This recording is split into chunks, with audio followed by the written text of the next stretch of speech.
Hello सबैजनालाई है।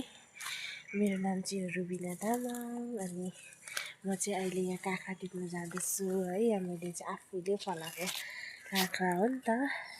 अन्त यो चाहिँ एकदम अर्ग्यानिक मलमा रोपेको हो है। हेर्न सक्नुहुन्छ मेरो काँक्रा, हेर्नुहोस् त यी कति दामी छ है। यतातिर माथि ठुल्ठुलोहरू पनि छ अनि उयो परतिर मसिनोहरू पनि पुरै फल्दैछ है। अन्त चाहिँ यहाँनिर हेर्न सक्नुहुन्छ यो मेरो फर्सी है। फर्सीको मुन्टा एकदमै लागिरहेको छ है, कति दामी हेर्न सक्नुहुनेछ है।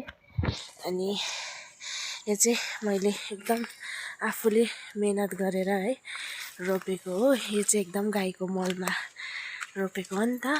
अनि यहाँ हेर्न सक्नुहुन्छ मेरो गाई पनि छ। यही मेरो गाई, मेरो काली है, मजाले शान्तिसँगले बसिरहेको छ। हजुरहरूलाई मेरो भिडियो कस्तो लाग्छ कमेन्ट गर्नुहोस् होला है। हामी चाहिँ बस्तीमा बस्छ नि त, त्यो भएर बस्तीमा बस्नुको छुट्टै रमाइलो छ है।